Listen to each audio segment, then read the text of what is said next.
할렐루야. 이렇게 한 주를 시작하는 첫날 이렇게 주님의 전에 예배 자리로 나온 여러분들을 환영하고 축복합니다. 우리 옆에 있는 분들하고 서로 인사합니다. 성령 충만. 우리 앞뒤에 있는 분들하고 인사합니다. 사랑합니다. 축복합니다. 지난주에 태풍 때문에 많이 걱정들 했는데요.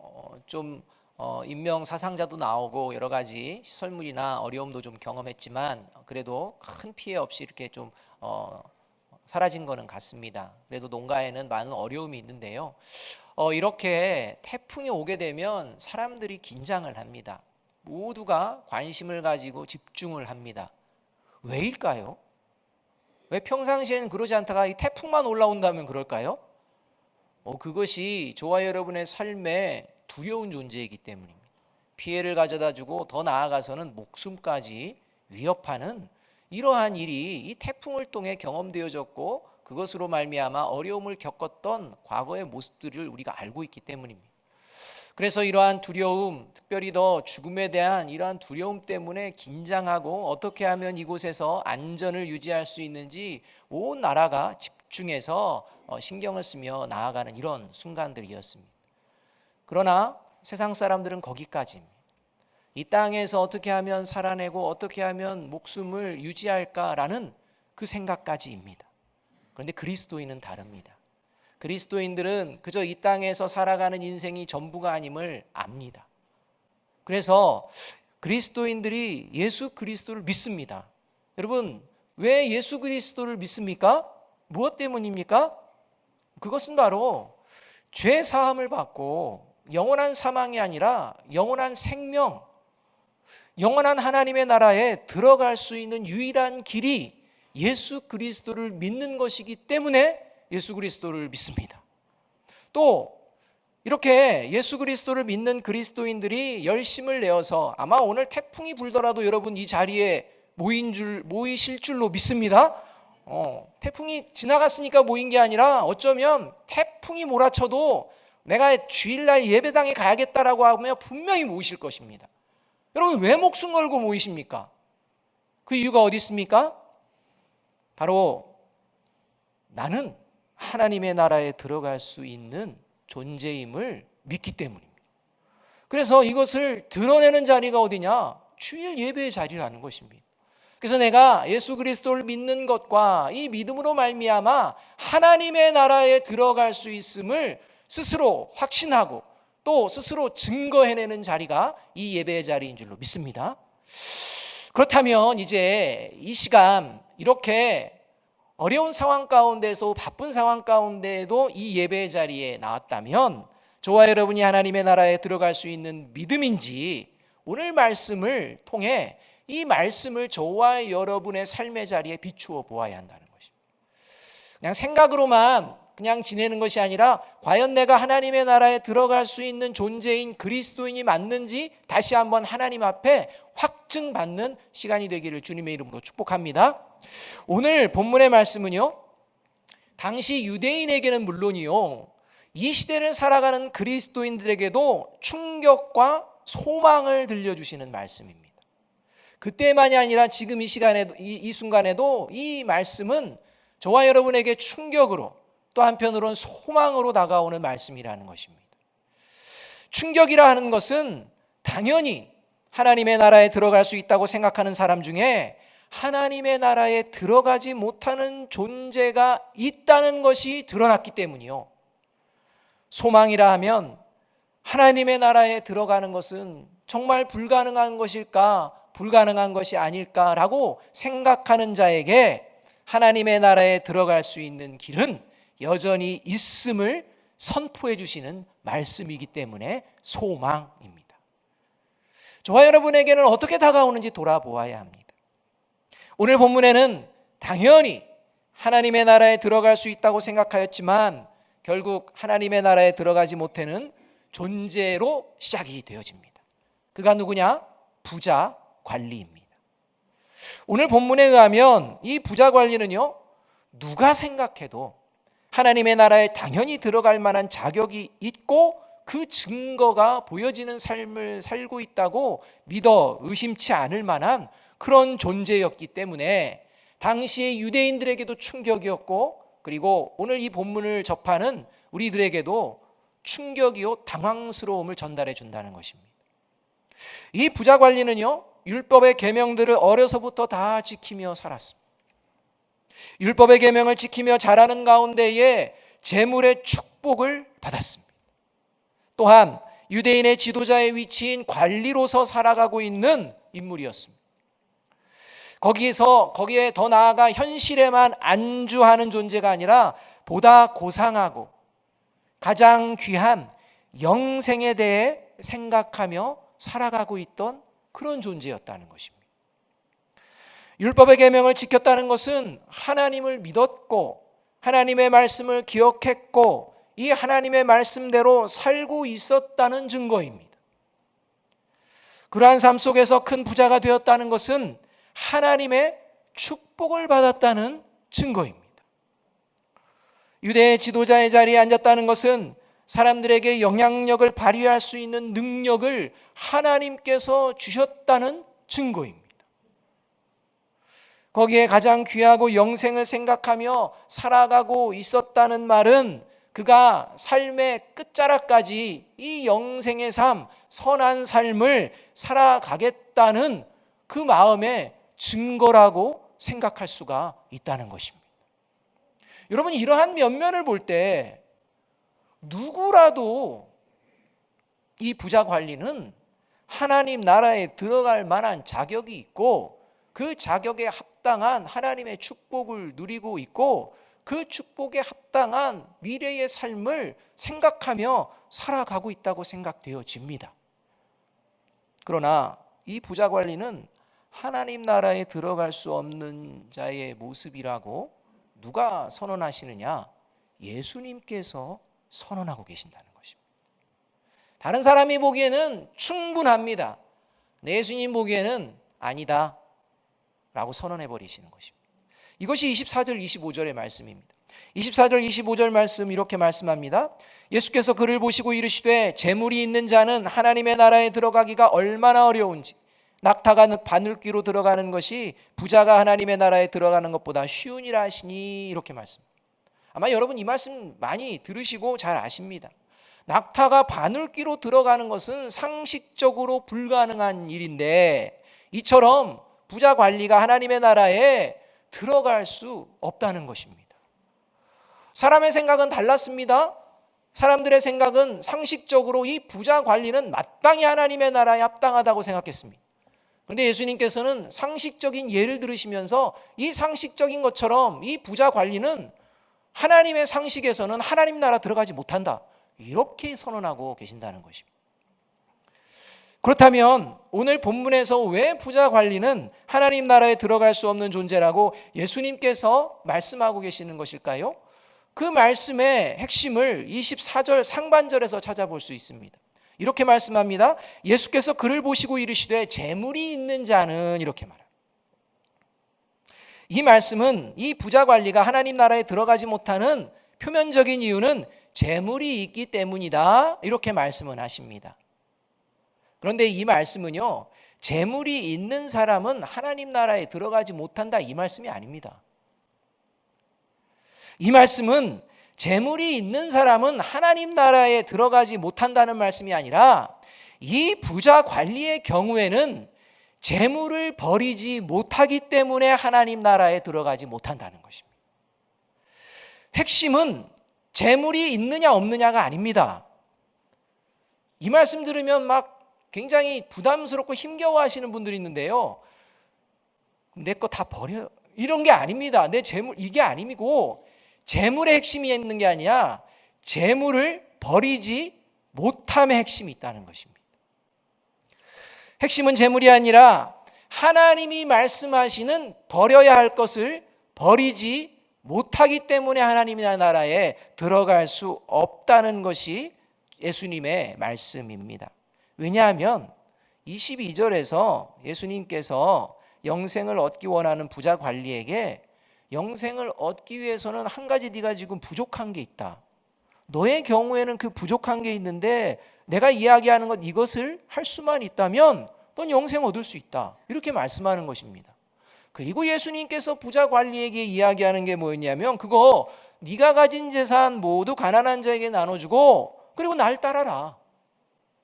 이거 할 수 있겠느냐? 라는 질문이었습니다. 그러니까 너는 네가 가진 재산 버리고 나를 따르면 영생을 얻을 수 있다. 이렇게 말씀하셨습니다. 이때 이 부자 관리가 자신의 전 재산을 포기할 수가 없는 것입니다. 예수님께서는 버리라 말씀하셨습니다. 그런데 부자 관리는 버릴 수 없습니다. 이렇게 반응하는 것입니다. 오늘도 예수님께서는 저와 여러분에게 똑같은 말씀을 하시는 것입니다. 하나님의 나라에 들어갈 수 있는 자는 버려야 할 것을 버리는 자다라고 말씀하고 계십니다. 저와 여러분에게 하나님께서는 오늘 본문을 통해 하나님이 버리라고 말씀하시는 것, 버리시는 저와 여러분이 되기를 주님의 이름으로 축복합니다. 그가 그리스도인이라는 것입니다. 그렇다면 오늘 본문을 통해 예수님께서는 구체적으로 무엇을 버리는 것이 하나님 나라에 들어가는 그리스도인의 모습이라고 말씀하고 있는 것일까요? 첫째는요, 행위로 구원을 얻을 수 있다는 생각을 완전히 버리라는 것입니다. 이 부자 관리는요, 자신의 힘으로 영생을 얻을 수 있다고 생각했습니다. 여러분, 영생, 구원은 저와 여러분의 힘과 노력으로 이루어질 수 없습니다. 어떤 행위도 저와 여러분이 하나님 앞에서 내가 이렇게 했으니, 이런 행위를 했으니 나는 하나님 나라에 합당하죠? 라고 자랑할 수 없다는 것입니다. 이 행위 구원에 살아가는 존재는요, 자기 의로 살아갑니다. 그래서 이 자기 의를 드러내고 자랑합니다. 이것이 행위로 구원을 얻을 수 있다라고 생각하는 이런 잘못된 생각을 뿌리 깊게 가지고 있는 사람의 특징입니다. 이것이 부자 관리에게 있었다는 것입니다. 이 18절 말씀은 그래서 이렇게 말씀합니다. 함께 한번 읽어봅니다. 시작. 어떤 관리가 물어 이르되 선한 선생님이여 내가 무엇을 하여야 영생을 얻으리까? 이렇게 말합니다. 무엇을 하면 내가 영생을 얻을 수 있겠습니까? 라고 하며 뭔가 얘기만 하면 자신은 그것을 할 수 있겠노라는 이 마음, 그래서 영생을 얻을 준비가 되어 있다라고 이렇게 얘기하는 것이 바로 부자 관리였습니다. 부자 관리는 자신의 힘으로 영생을 얻을 수 있다고 생각했습니다. 이러한 생각을 하시고 예수님께서는 이제 먼저 뜸을 들이는 질문을 하십니다. 그게 뭐냐면 하나님 말씀을 지키며 살았는지 묻고 계십니다. 이 물음에 어렸을 때부터 모두 지켰다라고 자신 있게 대답합니다. 예수님은 여기에 큰 문제가 있다고 생각하셨습니다. 이 대답이 얼마나 위험한 대답인지를 예수님은 아셨습니다. 여러분, 과연 하나님의 말씀을 완벽하게 하나님이 원하시는 대로 지키며 살아낼 수 있는 존재가 있을까요? 없습니다. 그런데 부자 관리는요, 자기는 완벽하다는 것입니다. 이러한 생각 가운데 이제 예수님께서 하나님의 말씀을 모두 자신 있게 지키며 살았노라 스스로 자신하며 이제 뭘 더해야 영생을 얻을 수 있습니까? 라고 묻는 부자 관리에게 이제 그의 실체를 드러내시기 위한 질문을 하십니다. 이렇게 말씀하십니다. 내가 가진 재산을 다 팔아 가난한 자에게 나눠주고 나를 따르라. 이렇게 말씀하십니다. 여러분, 자 이제 생각해 보십시오. 부자 관리가요, 자신의 전 재산을 다 팔아서 가난한 주에게 나눠줄 수 있는 힘이 있습니까? 없습니까? 여러분, 있습니다. 여기서 없습니다 하면 안 됩니다. 여러분, 왜냐하면요, 부자 관리가 가지고 있는 재산은 누구 겁니까? 자기 겁니다. 부자 관리가 가지고 있는 재산은 자기 재산입니다. 그래서 예수님께서 너는 너의 재산이라고 생각하니 그러면 너의 재산을 다 팔아서 가난한 자에 주고 나를 따르라 하는 말씀은, 내가 그러면 네가 진짜 할 수 있는 거 알려줄게. 네 힘으로 정말 할 수 있는 거 알려줄게.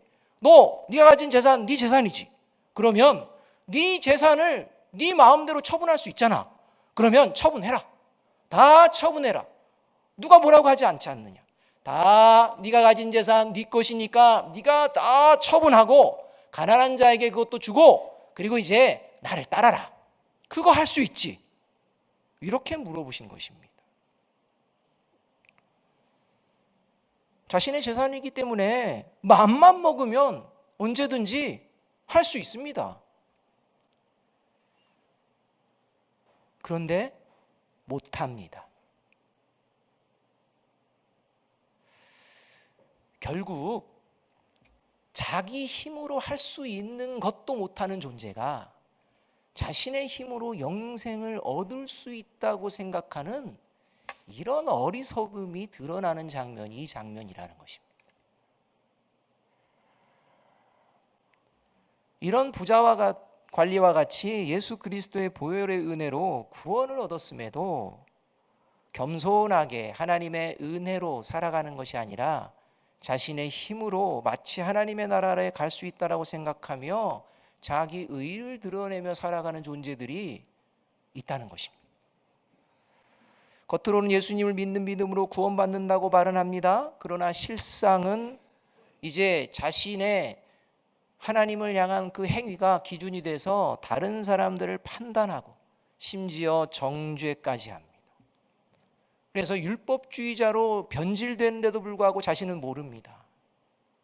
그리고 자기는 하나님의 나라에 합당한 완벽한 존재인 것처럼 생각하며 살아간다는 것입니다. 그렇기 때문에 정죄하는 것입니다. 그렇기 때문에 비판하고 비난하는 것입니다. 그런데 이렇게 행위로 다른 사람들을 판단하는 사람들의 맹점이 있는데 그게 뭐냐? 자신의 힘으로는 하나님의 말씀을 지키며 살 수 없다는 것을 스스로 간과하지 못한다는 것입니다. 간과한다는 것입니다. 그러니까 자기 스스로는 이 정도면 하나님의 나라에 갈 수 있는데 저 사람은 이 정도도 못한 이렇게 생각한다는 것입니다. 여러분, 저와 여러분이 믿음으로 하는 행동, 그 행동이 하나님의 나라에 갈 수 있는 행동이라고 생각하십니까? 아닙니다. 저와 여러분의 행동은 하나님의 나라에 들어갈 수 있을 만한 행동과 의가 되지 못합니다. 오직 저와 여러분이 하나님의 나라에 들어갈 수 있는 것은 하나님이 우리에게 허락하여 주신 예수 그리스도의 은혜입니다. 이 은혜를 믿는 것입니다. 저도 이렇게 행위를 강조하며 율법주의자처럼 다른 사람의 모습을 판단하고 정죄함이 절정에 이르렀던 때가 있습니다. 이 말씀을 만나고 이런 말씀 선포할 때마다 부끄럽습니다. 그때가 언제냐? 신학대학원 3학년. 신대원 3학년 때는요, 눈에 뵈는 게 없습니다. 제가 그랬다는 겁니다. 다른 분들은 겸손하게 하나님의 사람으로 준비되는데 저는 말씀도 많이 알고 있고 나름대로 이렇게 저렇게 생각하며 살아가면서 목회하는 목사님들이나 또는 옆에 있는 신학생들 보면서 저게 목사야, 뭐 저게 신학생이야 스스로 막 생각하면서 때로는 친구를 막 정죄하는 비판도 하고 그랬던 게 저였습니다. 참으로 부끄럽습니다. 그런데 제가 이 말씀을 준비하면서도 제 자신을 돌아보니까 그 잔재가 남아 있을까요, 없을까요? 있습니다. 있습니다. 말씀하고 싶으신 분 말씀해도 돼요. 있습니다. 그러니까 이게 이 생각을 버린다는 게 쉽지가 않습니다. 그렇기 때문에 제가 할 수 있는 게 아닙니다. 하나님의 은혜가 있어야 그렇게 살아내는 것을 볼 수가 있습니다. 이게 비단 저만의 문제는 아니라고 생각되어집니다. 사랑하는 여러분, 하나님의 나라에 들어가는 그리스도인은 행위가 아니라 믿음으로 들어갑니다. 이것을 믿을 때 하나님의 말씀이 비로 나에게 들려지고 그 말씀을 순종함이 기쁨이 되어지게 된다는 것입니다. 그 말씀을 순종하는 것을 자기 의로 드러내지 않게 된다는 것입니다. 행위로 다른 사람들을 판단하고 정죄하지 않게 된다는 것입니다. 행위로 자신의 의를 자랑하는 것이 아니라 언제나 하나님의 은혜, 십자가의 은혜를 늘 기억하고 고백하는 저와 여러분이 되기를 주님의 이름으로 축복합니다. 이렇게 행위를 자랑하려고 하는, 자기 의를 자랑하려고 하는 그 생각 버리라는 겁니다. 두 번째로 하나님의 나라에 들어가는 그리스도인은요, 세상이 추구하는 각종 소유에 대한 집착 버리라는 것입니다. 세상이 추구하는 성공과 부와 명예와 권력과 출세 등 세상이 추구하고 열심을 내고 집착하는 것들에 대해서 그리스도인들은 마음을 버려야 한다는 것입니다. 이러한 것들에 매달려 인생을 사는 사람 결코 하나님 나라에 합당하지 않다라고 말씀합니다. 23절의 말씀 함께 한번 읽겠습니다. 23절입니다. 시작. 그 사람이 큰 부자이므로 이 말씀을 듣고 심히 근심하더라. 이렇게. 예수님을 만날 때까지만 해도, 그리고 스스로 하나님의 계명을 어려서부터 다 지켜왔노라고 대답할 때까지만 해도 이 부자 관리는요, 자신이 영생을 얻을 수 있을 것이라는 확신, 이 확신 가운데에 예수님을 바라보고 예수님께 향했을 것입니다. 그러나 자신이 가진 모든 재산을 가난한 자에게 나눠주고 예수님을 따르는 것 할 수 있지? 라는 이 말씀에 근심합니다. 마태복음 19장 22절에 가면 근심하다가 예수님을 떠났다 이렇게 말씀합니다. 부자 관리가 근심하며 예수님을 떠난 이유, 성경은 분명하게 큰 부자였기 때문이다 이렇게 설명하고 있습니다. 이 말씀은 이 부자 관리가 무엇에 집착하며 삶을 살아가고 있는지를 말씀하는 것입니다. 영생을 이야기하지만요, 그의 삶의 모든 초점은 부에 있었습니다. 부자가 그의 삶을 든든히 세워주고 지켜주고 있는 것입니다. 그래서 이 부를 위해 집착하는 것입니다. 이 부를 얻기 위해 하나님의 계명을 지키는 겁니다. 이 부를 얻기 위해 영생을 생각하는 것입니다. 여러분, 이게 부자 관리의 본심이었다는 것입니다. 이 장면은 부자 관리가 얼마나 하나님 자체, 또 하나님의 말씀을 믿지 못하고 그의 생각대로 살아내는 존재인지를 드러내는 장면이라는 것입니다. 여러분, 지금 부자 관리가 예수님을 어떤 분으로 생각하고 있느냐? 선한 분이라고 얘기했습니다. 선한 선생님이여 라고 이야기합니다. 이때 예수님께서 하나님 외에는 선한 분 없다 라고 할 만큼 이 부자 관리는요, 예수님이야말로 영생의 길을 가르쳐 줄 수 있는 이러한 분이라고, 이 말만 들으면 내가 영생을 얻을 수 있을 것이라는 그런 나름의 확신을 가지고 왔던 존재입니다. 그렇다면 예수님께서 말씀을 하시면 그 말씀을 믿어야 될까요? 믿지 말아야 될까요? 믿어야 합니다. 지금 선한 분이라고 생각했고, 그리고 영생에 대해 가르쳐 줄 것이라고 믿었기 때문에 말씀하면 믿어야 합니다. 그러나 예수님께서 부자 관리에게, 가난한 자에게 모든 재산을 나눠주면 하늘에서 보화가 주어질 것이라고 분명하게, 네가 너의 가진 재산 나눠주면 하늘에서 보화가 주어질 것이다 라는 이런 예수님의 말씀, 그 말씀에 따르지 않습니다. 그의 생각은 하늘의 보화는 관심 없습니다. 어디에 관심이 있습니까? 내가 지금 가지고 있는 재산에 관심입니다. 내가 가지고 있는 부에 관심이 있습니다. 하나님이 주실 것에 대해서 별로 관심 없습니다. 그래서 결국 이 부자 관리는 뭐냐? 세상 살다 보니까 요거 딱 있으면 되겠다 싶어서 그거를 집착하고 그 집착 가운데 하나님을 이용하며 살아가는 그런 존재였다는 것입니다. 하나님의 말씀을 믿어서 지킨 게 아닙니다. 자기가 원하는 것을 이룰 수 있기 때문에 그냥 지키는 것입니다. 그런데 영생의 문제가 걸렸던 겁니다. 이거 말고 뭔가 있을 텐데 라고 생각했다는 것입니다. 이 테노는요, 예수님의 말씀만 지금 못 믿어서 거부한 게 아니라 이미 이 부자 관리가 하나님의 말씀을 어떻게 대하고 있는지가 이미 다 드러나는 것입니다. 구약의 말씀을 안 지키는 존재였습니다. 그러면서 자기는 다 지키고 있습니다라고 뻔뻔하게 대답하면서 스스로도 모르는 이런 존재였다는 것입니다.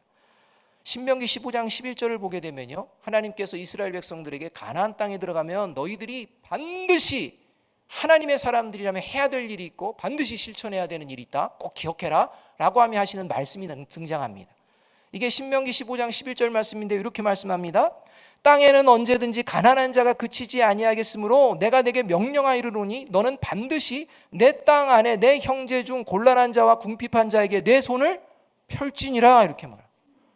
그러니까 살다가 네 주변에 가난하고 궁핍하고 이렇게 힘겨운 삶을 살아가는 존재가 있다면 너 자신을 돌아봐서 도울 수 있다면 언제든지 도울 수 있는 준비로 도와주는 존재가 하나님의 백성이다. 이렇게 얘기하신 것입니다. 그런데 오늘 예수님의 말씀에 따르면 이 친구는요, 과연 그런 마음을 가지고 살았을까요? 그렇지 않았다는 것입니다. 그저 자기 생각에만 집중돼서 살아가는. 가난한 자를 향한 하나님의 마음, 부자 관리에게는 별 관심이 없었습니다. 그렇지, 그게 하나님의 마음이지. 그렇지, 내가 지금까지 그렇게 못했다면 내가 이렇게 하면 되지. 이 생각 안 합니다. 더 나아가서 잠언 19장 17절 말씀은요, 이런 말씀을 하나님께서 약속해 주십니다. 함께 한번 읽어볼까요? 같이 읽어봅니다. 시작. 가난한 자를 불쌍히 여기는 것은 여호와께 꾸어드리는 것이니 그의 선행을 그에게 갚아주시리라. 여러분, 구약의 말씀입니다. 이 말씀은요, 가난한 자를 불쌍히 여기며 그를 구제하고 그를 돕는 그를 하나님은 어떻게 보시냐? 하나님이 빚진 것처럼 생각하신다. 이만큼 하나님이 귀히 여기고 기뻐하는 것이 바로 이 가난한 자들을 향해 돕는 마음이다 라고 이렇게 말씀하며 그 마음을 하나님은 잊어버리지 아니하시고 반드시 그 행한 대로 갚아주시는 분이다, 이렇게 약속하고 계신다는 것입니다. 이 말씀을 근거로 해서 이 부자에게 예수님께서 너 지금 하나님의 말씀 다 지킨다고 하는데 네가 할 수 있는 것을 한번 지켜봐 라고 하며 너 가난한 그 재산 있잖아, 지금까지 돕지 못한 가난한 자들에게 다 나눠줘. 그러면 하나님께서 하늘의 보화로 너를 채워주실 거야. 그리고 그 믿음으로 나를 따라와 했는데 믿습니까? 안 믿습니까? 안 믿습니다. 그러니까 이미 구약의 하나님의 말씀에도 순종하며 나아가는 그런 진실한 믿음이 아니었다는 것입니다. 그저 자기가 원하는 그것 얻기 위해 그냥 하나님 그 이름을 이용하며 살아가는 그런 모습이 드러나게 됩니다. 결국 이 부자 관리는 겉으로는 영생을 이야기하지만 철저하게 세상만을 바라보며 살아가는 인생, 하나님의 나라에 합당하지 못한 삶을 살아내고 있음이 드러나게 되는 것입니다. 결정적인 문제는 이것이 예수님을 믿지 않게 되는 사건이 되었다는 것입니다. 큰 부, 자신이 버려야 될 것, 하나님의 말씀을 순종해야 될 것, 그것보다 내가 원하는 것을 붙들었다는 것입니다. 결국 예수님을 믿지 않았다는 겁니다. 그러니 하나님의 나라에 들어갈 수가 없게 되는 것입니다. 저와 여러분, 어떤 모습으로 이 땅에서 저와 여러분에게 주신 사명을 감당하는지 돌아보아야 합니다. 세상에서 뭔가 집착하는 그것을 얻기 위해 하나님을 이용하며 살아가고 있다면 이거 부자 관리와 똑같습니다. 그래서 이것을 경계하며 요한 1서 2장 15절 17절은 그 시대에 믿음을 배반하는 이러한 것들이 횡행이 일어나는 그 시대에 그리스도인들과 교회를 향해 이렇게 말씀하고 있는 것입니다. 이 말씀 우리 천천히 한번 같이 읽어볼까요? 시작. 이 세상이나 세상에 있는 것들을 사랑하지 말라. 누구든지 세상을 사랑하면 아버지의 사랑이 그 안에 있지 아니하니 이는 세상에 있는 모든 것이 육신의 정욕과 안목의 정욕과 이생의 자랑이니 다 아버지께로부터 온 것이 아니요 세상으로부터 온 것이라. 이 세상도 그 정욕도 지나가되 오직 하나님의 뜻을 행하는 자는 영원히 거하느니라. 아멘. 이것이 세상을 향해 집착하는 소유를 그 마음속에서 버리는, 이 버리는 그리스도인의 모습이라는 것입니다. 그래서 세 번째로 하나님의 나라에 들어가는 그리스도인은 이제 신앙생활에 방해되는 관계를 버리는 것입니다. 정리하는 것입니다. 그러니까 저와 여러분이 신앙생활하며 이 신앙생활을 바르게 성숙하게 유지되어지는 그 길에 방해가 되는 것은 어떻게 해야 됩니까? 버려야 합니다. 이것을 아주 급진적으로, 극단적으로 하나님께서 예수님을 통해 표현하고 계시는 것입니다. 그게 28절, 29절입니다. 28절, 29절 말씀 우리 함께 한번 읽어보겠습니다. 시작. 베드로가 여짜오되 보옵소서 우리가 우리의 것을 다 버리고 주를 따랐나이다. 이르시되 내가 진실로 너희에게 이르노니 하나님의 나라를 위하여 집이나 아내나 형제나 부모나 자녀를 버린 자는, 여러분 버려야 되는 게 있다는 것입니다. 이게 집, 아내, 형제, 부모, 자녀 버려야 한다는 것입니다. 이것을 이야기하시는 핵심은 이들과 함께하면 안 된다 이 말이 아닙니다. 진짜 막 이렇게 버리라 이런 말이 아닙니다. 이 말씀의 핵심은 29절에 하나님의 나라를 위하여입니다. 하나님의 나라를 위하여 저와 여러분이 삶의 목적을 삼고 살아가고 있는지 돌아보아야 한다는 것입니다. 이 말씀은 저와 여러분의 신앙생활의 목적이요 삶의 목적을 분명히 하라는 것입니다. 우선순위를 분명히 하라는 것입니다. 그 우선순위와 목적에 방해가 되는 것은 과감히 버릴 수 있는 마음이 있어야 한다라고 말씀하고 계시는 것입니다. 하나님의 나라를 위하여라는 말은 마태복음 19장 29절에서는 예수님의 이름을 위하여로, 또 마가복음 10장 29절에서는 예수님과 복음을 위하여라고 기록하고 있습니다. 결국 하나님 나라에 들어가는 그리스도인의 삶은 하나님의 나라를 위하여 예수님을 따르는 삶이어야 한다는 것입니다. 저와 여러분의 삶이 하나님의 나라를 위하여 예수님을 따라가는 삶인지 아니면 예수님을 따르는 것에 마음을 두지 않는다면 그 마음 버려야 한다는 것입니다. 예수님을 따르려는 그 마음으로 집중해서 나아가는, 그래서 내 마음 가운데 그 외의 것들을 더 의지하고 그 외의 것들에게 더 마음을 빼앗기는 일이 있어서는 안 된다는 것입니다. 오늘 이 땅을 살아가는 그리스도인들이 처음에는 하나님의 나라를 위하여 주님을 따르며 살아내겠습니다라고 시작을 했다가, 그리고 힘쓰다가 어느 순간 자신을 위하여 또 세상의 다른 것을 위하여 힘쓰는 모습으로 변질되어 버리다는 것입니다. 이 큰 부자인 부자 관리가 왜 부에 집착하는 것입니까? 하나님의 나라와 하나님의 뜻이 아닌 그저 세상, 무엇이 중요한지만 그것만 바라보며 세상에서 중요한 것만 집착하며 나아가다가 변질돼 버린 것입니다. 그것을 예수님이 아셨습니다. 그리고 예수님께서는 지금 베드로가, 부자 관리가 이제 하나님의 나라에 들어갈 수 없음을 선포하실 때 우리는 다 버렸습니다. 우린 재산 같은 거 없습니다. 우리는 이제 하나님의 나라에 들어갈 수 있는 거 아닙니까? 라고 할 때 이제 그 제자들에게 말씀하시는 것입니다.